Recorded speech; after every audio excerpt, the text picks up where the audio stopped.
What if Ned Stark swore loyalty to the Mad King, not Robert Baratheon? What if the wolf bent the knee, not to honor but to survive? What if the man known for duty served the very tyrant who burned families alive? Stick around, because what happens next flips everything we thought we knew upside down. Ned Stark never knelt easily. Not to lords, not to kings. But in this reality he did, and Westeros bled for it. It began not with a sword but a raven. In this version of history, the Tower of Joy still loomed in the Red Dawn, and Rhaegar Targaryen still fell at the trident. But Robert's hammer didn't shatter his chest. No, Rhaegar lived, barely enough to flee, enough to abandon the battlefield and everything with it. Enough to let whispers start. Now wait, pause. Did you just feel that? That chill? That moment when the story bends? Because this is the first domino. Robert Baratheon lost the rebellion. Let that sink in. Rhaegar survives, Robert retreats, and Aerys, the Mad King, sits not on the edge of defeat, but on a throne surrounded by smoke, death, and vindication. And that's when the Raven came. Lord Rickard Stark and Brandon were still dead, burned and strangled in King's Landing by Aerys's twisted justice. But Lyanna? She was still missing. In this timeline, she hadn't died in childbirth. She hadn't given birth at all. She was still held at the Tower of Joy, and Ned was still Ned, but he had no army. No Robert, no backing. Just broken loyalties, broken dreams, and a sister whose life was slipping away like water through bloodied hands. So he did what no one believed he ever would. He rode to King's Landing, alone, not to raise arms, but to bend the knee, and here's where it gets crazy. Aerys let him. Did you expect fire? A sword? A shout of "burn them all"? Nope. The Mad King welcomed Ned Stark like a lost dog crawling back to its master, and Ned, stone-faced and sick with shame, accepted the title of Hand of the King. Westeros blinked. The North howled. The realm whispered, why would the Warden of the North serve the man who murdered his father and brother? Why would the Wolf of Winterfell crawl to the Dragon of Madness? Because he had no choice. Because Lyanna was still alive. Because his loyalty was no longer to honor. It was to blood. And blood is always thicker when it spills. But wait, hold up. Think about this. What if Ned actually started to believe in the system he was serving? The Red Keep wasn't just a castle. It was a furnace, melting even the hardest steel. The moment he walked through those gates, Ned realized that survival came at a price. The court watched him with venom in their eyes. Varys, Pycelle, even Jaime Lannister, who hadn't yet earned the name Kingslayer. Ned was a curiosity. A northern man with no taste for wine, women, or whispers. He didn't play the game. But now he had to, or die. And right here, right now, let me ask you, would you play the Game of Thrones if your sister's life depended on it? Or would you stand firm in pride and let her die screaming alone? That's the choice Ned made. He traded rebellion for service, he traded justice for patience, and he traded the sword for the quill. For the first few months he was silent, observant, calculating, but inside the war still burned. He used his position not for power, but for leverage. He began sending riders south, quietly, seeking the tower, seeking Rhaegar, seeking truth. But Varys was watching, always. One night the spider approached him in the gardens. "You look troubled, Lord Hand," he whispered, his voice like oil sliding across marble. "Could it be that honor tastes sour in the Red Keep?" Ned didn't answer. He didn't need to. Now here's where it gets insane. The Mad King began to trust him, truly trust him. He saw in Ned a kind of twisted reflection, a man who had lost everything and yet still served. Aerys was paranoid, yes, but in Ned he saw control, obedience. He made him privy to darker secrets, secret burnings, whispers of wildfire caches beneath the city, names, many names scribbled in madness. And Ned? He played along because the deeper he dug, the more he found. Lyanna was gone, not dead, not in the tower, but taken by Rhaegar. Again. And here's the real twist. Rhaegar had defected. He vanished after the Battle of the Trident, yes, but not back to the tower. He'd fled east, across the sea. And he wasn't alone. He took Lyanna with him willingly. Wait, did you catch that? She chose to go. Rhaegar didn't abduct her, they ran together. And Ned, dear, shattered Ned, had sold his soul to the Mad King for a lie. Okay, pause, breathe. Feel that? That's betrayal burning like wildfire in your chest. The kind of betrayal that could shatter a man. And shatter him it did. Ned began to change. He started approving executions. He stopped writing home. He stopped praying to the old gods. He became colder, colder than the North ever knew, because he realized that he wasn't protecting Lyanna. He was replacing the dream of family with the poison of duty. And here's the moment that flips everything again. Aerys named him Protector of the Realm, not Tywin, not Rhaegar, Eddard Stark, and Tywin Lannister. He snapped. This was the insult that shattered alliances. And Jaime didn't wait for orders. One night, he entered the throne room with fire in his eyes and a blade in hand, but Ned stopped him, not with words, with steel. The wolf and the lion clashed beneath the Iron Throne, swords ringing like bells tolling doom. But Ned didn't kill him. He spared Jaime. And that was his first true mistake, because Aerys took it as disobedience, and the Mad King began to whisper, "Again, you're not like the others, Lord Stark, but loyalty must be proven." And then came the final test. A child, a peasant girl, accused of stealing fruit from the royal kitchens. Aerys ordered her burned. Ned objected, and in front of the entire court, Aerys stared at him with those crazed purple eyes and hissed, "Then you do it." And Ned, he did. He took the torch, lit the pyre, and watched, because by now, he wasn't trying to save Lyanna. He was trying to forget her. Okay, let's pause one last time in this part. If you're still here, your mind's probably spinning, because we just rewrote history, twisted character, and cracked open the coldest Stark heart in Westeros. But we're just getting started. Smash that like if seeing Ned burn someone just broke your soul. Ned burn someone just broke your soul. The fire that devoured the peasant girl should have gone out in hours, but it didn't. It lingered in Ned's dreams, in his bones, in the way the guards stopped meeting his gaze. He wasn't Lord Stark anymore. He was something else, a hand not of justice but of ashes. And in the Red Keep, ashes speak louder than words. Aerys loved it. The smell of smoke, the sound of screams. It confirmed what he suspected all along, that even the purest man breaks when you heat the cage just long enough. And now Aerys had his man in the north, a warden turned executioner, a servant in wolf's clothing. But Ned wasn't broken, not yet. He was calculating. He knew now that Lyanna was gone, really gone. Not stolen, not a prisoner. She had left Westeros of her own free will. And with that truth came freedom, twisted as it was. He no longer served the throne for her. Now he served for something bigger, to keep the realm from burning, because Aerys was slipping again, muttering about dragons in the walls, about enemies in his bedchamber. He'd begun ordering rooms torched for whispers of betrayal, and the wildfire stores. He wanted more, thousands of jars, beneath every major city, not just King's Landing. Pause, just imagine that for a second. Imagine a realm where every city has wildfire hidden beneath its foundations. One spark, one wrong word, and the Seven Kingdoms would become a funeral pyre, and only Ned knew. Let's build tension here, because it's real now. Ned tried to contain it, tried to stall. He approved shipments slowly, dragged out alchemist contracts, bribed Pycelle to delay funding. But Aerys wasn't blind, not completely. And Varys whispered in both ears, like a spider caught between two wolves, and now the second domino fell. Rhaegar returned. He didn't sail in with banners or dragons. He slipped in under moonlight. A leaner man, sharper, dressed in Dornish black, not Targaryen crimson, and he brought with him a woman whose name echoed like thunder, Lyanna Stark, alive, pregnant, and smiling. Okay, stop right there. Did your heart just drop? Because everything Ned sacrificed, everything he burned, was for her safety. And here she was, glowing in love, carrying the child of the man Ned once swore to fight.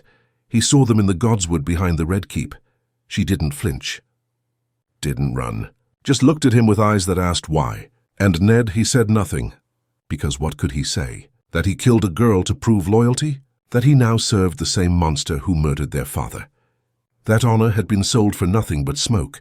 So he turned away, and something in him snapped. Now here's the madness.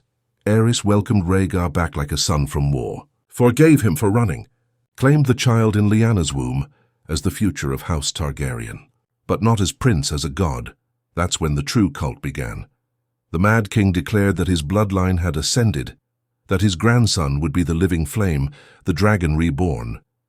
And the people, They didn't rebel, they believed. Westeros bent easily under fear and famine. The south was broken after Robert's rebellion failed. The Riverlands starved.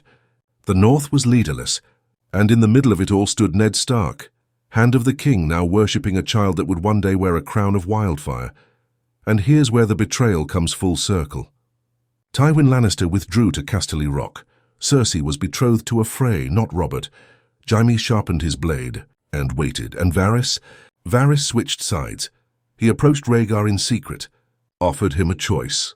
Usurp the throne from within. Kill his father. Take the crown. Spare the realm. Rhaegar refused. I will not be my father's end, he said, but Lyanna disagreed. She came to Ned alone, her belly swollen, her voice shaking. He won't stop him, she said. And you won't stop him. So I will. And that night Lyanna Stark, daughter of Winterfell, tried to kill the Mad King. Wait, what? Yes, she did. She entered his chambers with a dagger laced with tears of Lys, but she was caught, not by the guards. By Ned. He stopped her, disarmed her, held her wrists as she wept in fury. He burned father, she screamed. He'll burn the world. And Ned, hollow and grim, whispered the words that would haunt the realm forever, then let it burn. Pause. That line. That's the moment Ned Stark died. The man, the myth, the moral compass, gone. What remained was a shell, a weapon, and the next day he announced a new decree. Lyanna Stark was to be imprisoned. Rhaegar objected. But only once, quietly, because even he now feared the throne more than he loved the woman. Lyanna was taken to the Black Cells, and Ned Stark became Warden of Fire. Okay, let's engage directly. If you were Rhaegar, what would you do? Love your father, or save the mother of your unborn child? And if you were Ned, was he right to stop her? Or was this the last betrayal? Let me know in the comments, because in part 3, the child is born and the prophecy begins, and trust me, you won't believe what the Maesters try to do. You won't believe what the Maesters try to do. The Red Keep had never been quieter. Not during war, not during coronations, not even during Aerys's infamous purges. It was a silence born of dread. Everyone could feel it. The hand no longer smiled. The prince no longer sang. The king no longer spoke. He whispered now, day and night, to the fire itself, because Lyanna Stark was in the Black Cells, and her child was almost here. No Maester wanted to deliver it. At first, they refused, every single one. Then they vanished, one by one. Maesters who had served 3 kings disappeared from the record. Some said they were sent to the wall. Others claimed they were found burned in flea bottom, tongues ripped out, and Aerys. He brought in alchemists, not midwives, not healers. Alchemists, people who played with flame and called it prophecy. They said the child would be born with silver hair and violet eyes and fire in his lungs. They said his cry would crack stone, that his breath would sear the cradle. They believed it, and soon the realm did too. Rhaegar visited Lyanna once in the dungeons, just once. He didn't touch her, didn't kiss her. He stood behind the bars and said, I had to choose the realm, and Lyanna. She laughed, a broken laugh, full of rust and blood. You chose your father. And then the labor began. It lasted 3 days. The screams reached even the Tower of the Hand. Ned heard everyone. He never visited. He couldn't, wouldn't. The guilt had calcified into something colder than shame, pride. He told himself she had tried to assassinate the king, that she had betrayed her house, that she deserved this, but a part of him, buried deep in the bones of who he used to be, wept. The child was born beneath torchlight and gold. Firelight danced on the walls. The alchemists chanted prayers not heard in 1,000 years. They swore the baby's eyes opened before he cried, that the first breath he took made the torch flames flicker sideways, that his fingers curled like talons. Rhaegar held him once, then handed him to Aerys, and that's when the prophecy was fulfilled, at least in the Mad King's mind. He declared the child Baelor the Blessed Reborn. The boy's name was Daeron, Daeron of House Targaryen, son of Rhaegar, grandson of Aerys. But everyone in the Red Keep whispered a different name, the Dragonborn and Aerys. He lost what little was left of his sanity. He began preparing the coronation of a 1-week-old infant. He declared Rhaegar the regent father, stripped him of his right to the throne, and named Ned protector of the Dragonborn. Wait, yeah. He just leapfrogged his own son. and gave the crown to a baby, and Ned Stark was expected to raise him. Here's where the story splits. Rhaegar did nothing, at least nothing loud, but in the shadows Varys began whispering in his ear again. And this time Rhaegar listened, because the realm wouldn't wait. The Riverlands were collapsing. The Reach had refused tribute. The North hadn't heard from Ned in over a year. And Tywin Lannister sent a raven with just 7 words. "He is not your heir. I am." Now pause. That's the moment Westeros went from fractured to primed for war, because the Mad King didn't take it well. He had a statue of Tywin melted in wildfire. He outlawed the lion as a sigil. He ordered all Lannister servants within the capital executed. And Ned? Ned allowed it. He told himself it was justice, that Tywin was dangerous, that the realm needed order. But behind closed doors he began writing again. Letters, not to Catelyn, not to the North, to Howland Reed, to Sir Arthur Dane, to old names, old loyalties, because if war was coming, Ned needed more than honor. He needed ghosts, directly to you now. Can you feel how twisted this has become? Ned Stark, Hand of the Mad King, protector of the Dragonborn, writing to the same men who once stood against Aerys. It's betrayal folded inside betrayal. And still it gets darker, because Lyanna, she died not in childbirth, she was executed by fire for treasonous. Blood magic, the charge said, but everyone knew the truth. She refused to kneel before her own son, and Aerys called it blasphemy. Rhaegar didn't stop it, neither did Ned, but Ned watched. He watched his sister burn and didn't. Blink, the realm screamed, the North wept, and the boy Daeron, barely walking, became the symbol of a kingdom built on flame and silence. And now, one final twist in this part. Daeron had a mark, a birthmark on his back. Shaped like a wolf, Aerys took it as a sign. He has Stark blood. My dragon has northern fire, but Varys, he saw it differently. He saw danger, because one day, Daeron would ask who his mother was, and no one in the Red Keep would speak the name Lyanna Stark, except Ned. And when that day came, the world would burn. Okay, question for you. If you were Ned, and you were raising the Mad King's grandson, your own nephew, after watching your sister burn, would you protect him? Or would you train him to one day kill the king? One day kill the king? So far we've watched Ned Stark abandon his honor, serve the Mad King, imprison his own sister, and silently witness her execution. But now, the boy she left behind, the dragon born of fire and wolf blood, is beginning to speak, and his words will tear the realm apart. Daeron was 4 when he first spoke a full sentence, not mother, not father. He looked up at Ned Stark in the Tower of the Hand and said, "You're not happy." Ned froze. The child had barely spoken a word since his birth. Servants called him quiet. The alchemists called him sacred. Rhaegar called him destined. But none of them expected his first full sentence to be that.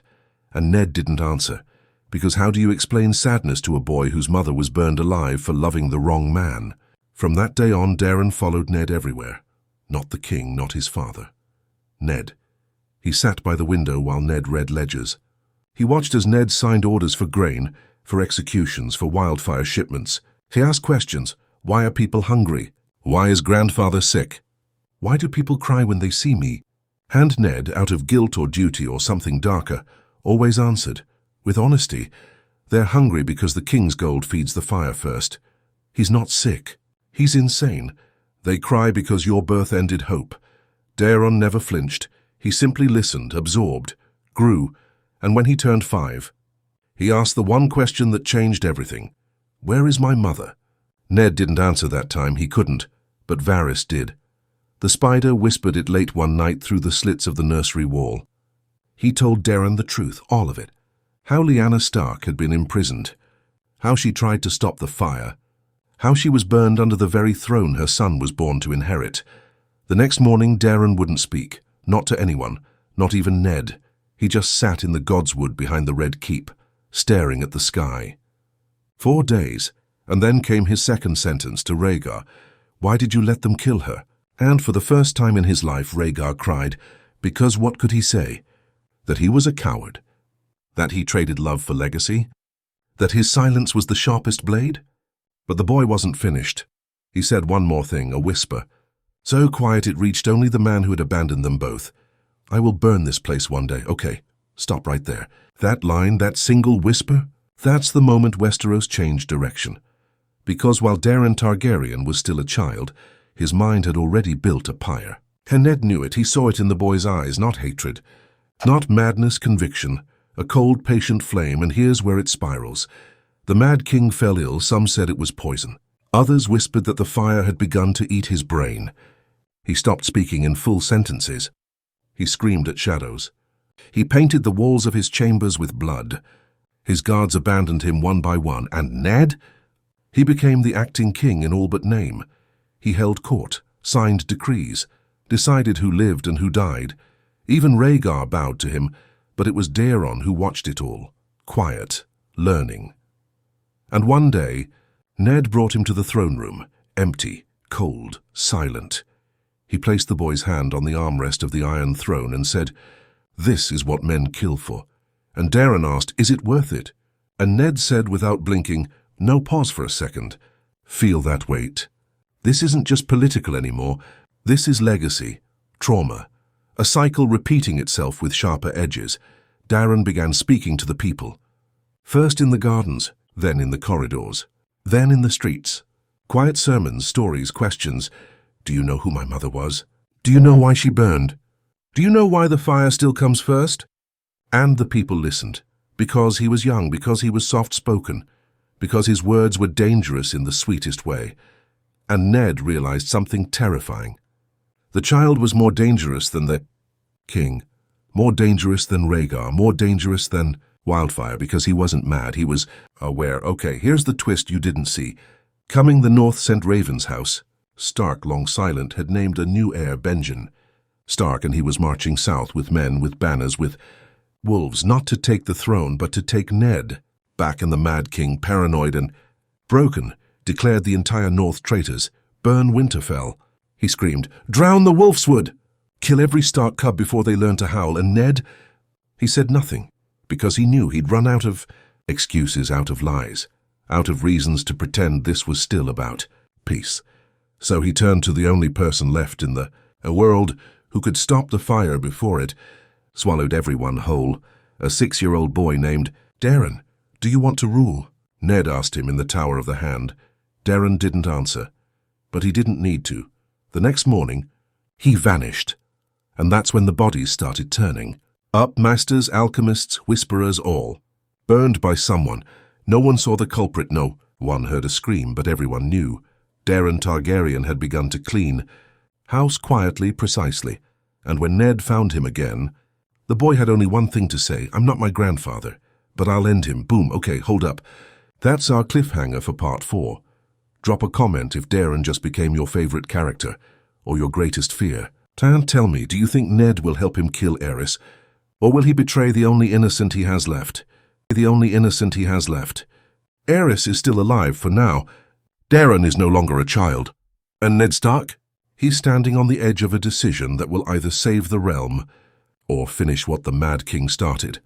The Red Keep bled silence. It was the kind of silence that comes before a storm. Not the roar of wildfire, not the scream of rebellion, just the eerie stillness of something waiting to die. Aerys hadn't left his chambers in 3 weeks.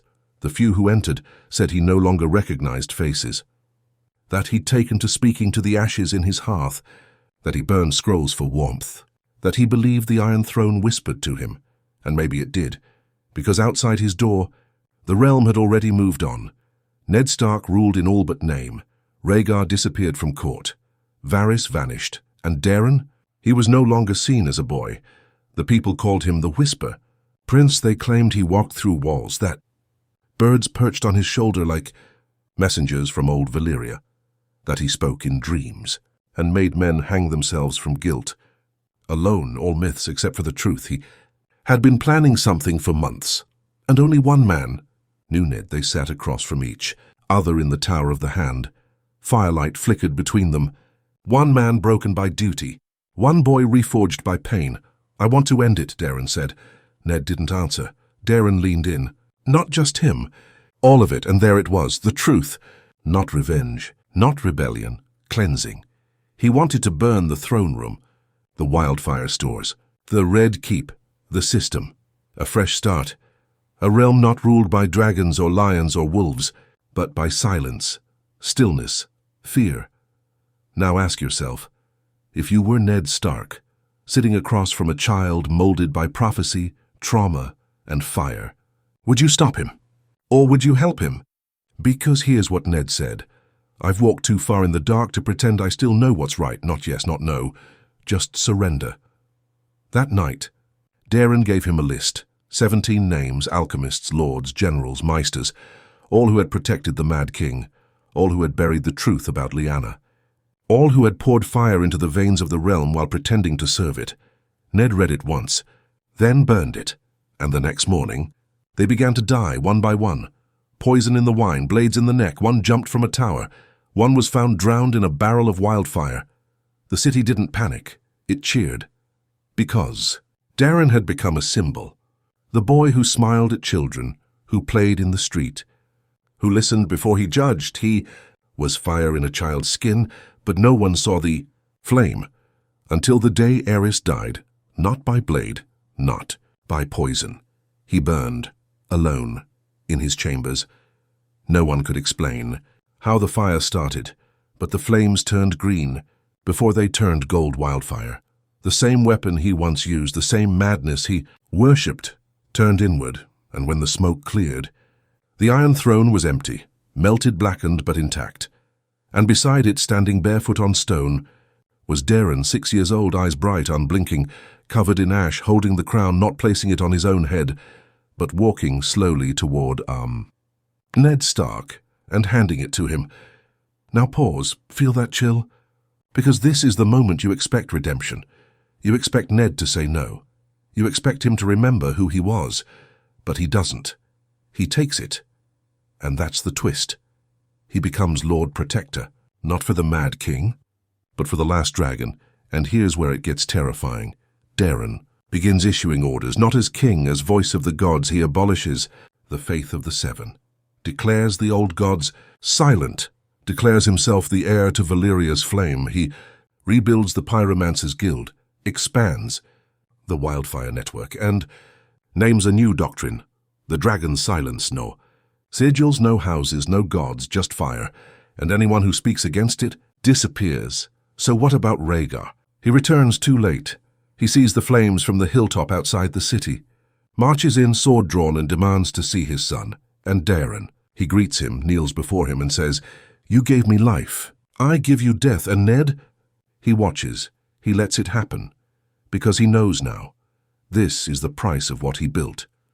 Rhaegar dies on the steps of the throne room, by the same fire that took his father, and the cycle is complete. Or is it? Because in the shadows, the north begins to stir. Benjen has reached Harrenhal House. Tully has raised banners. Even the Reach whispers of rebellion. Because one truth has survived the flames. Daeron Targaryen is not just a child, he is a Stark, and the wolves do not burn quietly. Now let me ask you, is Ned Stark still a servant of the realm? Or is he the architect of its most dangerous tyrant?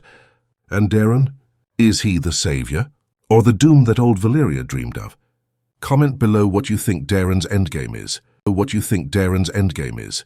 The Iron Throne is vacant. Rhaegar is dead. Aerys is ashes.